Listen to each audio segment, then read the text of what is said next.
Gipanagna sa atong unang pagbasa nga niingon diri, mahimong bantugan ang ilang kaliwatan sa tibuok kalibutan ug ang tanan nga makakita kanila muila nga sila katawhan nga gipanalanginan sa Ginoo. Nya kini natuman diha sa kinabuhi sa atong manunubos ug hangtod kita karon. Gilingay mong tupad na bantugan ba ka? Bantugan ka? Kay mahimo man kunong bantugan ug tinuod gyud ang mga kaliwat ni Hesus, ang nagsunod ni Hesus sama ni San Vicente Ferrer, labi na gyud sa Mahal nga Birhen, labi na gyud ni San Jose, nahimo gyud nga mga bantugan ug hangtod na gini sa wa nay katapusan. Nakaron unsaon man nato paghimo niini aron mahimo tang bantugan, kinahanglan ang atong kasing-kasing kanunay limpyo. Mao na si Maria putli ang iyang kasing-kasing, ang mga santos putli isad ang ilang kasing-kasing, mo nang nahimo silang bantugan. Kinsa maning putli o kasing-kasing mga igsuon, kanang wa bitaw magpuyo ang sala sa atong kasing-kasing. O kanus aman ang sala dili mo puyo, basta magsigi taog higugma sa Ginoo, magsigi tag higugma sa atong isig katao. Gilingi ana sa dimong tupad, ing nasigi kang higugma o panagsara. So, kanindot unta, kung ang atong mga politicians kanunay maghigugmaay, pag kanindota ka, mahimo gitang bantugan nga nasod, unya muuswag pagyugmaayo.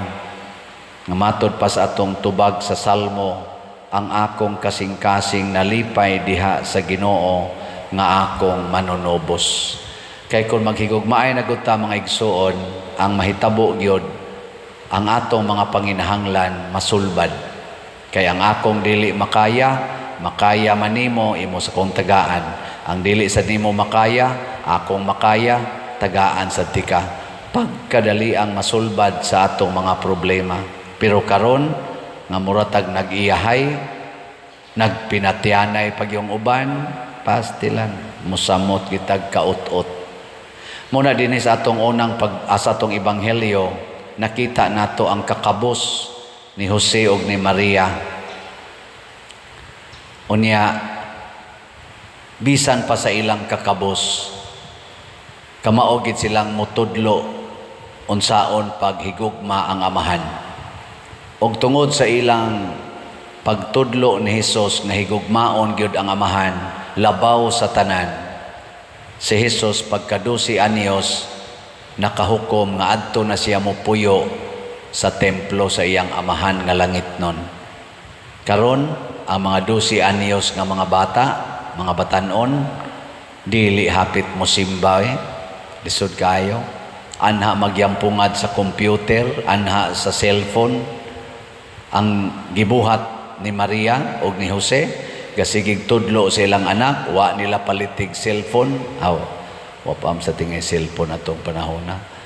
Wa sa nila palitig TV, wa pa sa tingay TV atong panahon na. Ambot, og naapa baka. Basta wa nila tagai sa mga kalibutanon nga butang ang ila ang paghigugma sa amahan. Mao na nga pagkahuman nila ditog simba sa pangilin, nagpabilin si Jesus. Nya pagkakaplag yung Maria, niingon dayon si Jesus, anhi magyud kos balay sa akong amahan.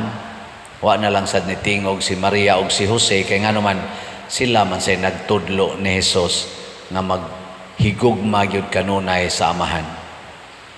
Ngilay na sang lingi sa imong tupad, ing na imong mga anak nahigugmas Ginoo. Musta man, asa man magpabilin inyong mga anak karon, sa kompyuteran o sa templos Ginoo. Panagsara kay ko may gani kay dinis ato man ang blessingan ang mga bata, daghan kay mga bata manimba, nag-anam na jog kadaghan atong blessingan. Kara bang maka-feel sila ba nga nabilong sila sa balay sa Ginoo. Nindot kaayo na. Nya mao ni ang atong challenge. Mao ni ang angay untang buhaton gyud sa mga ginikanan aron maputli ang kasing-kasing sa anak, maputli sa ang ilang kasing-kasing o makatabang sa pagpanindot sa atong katilingban. Kaya mga putli kasing-kasing mga igsoon maurasad ang makatubos, makaluwas sa atong katilingban.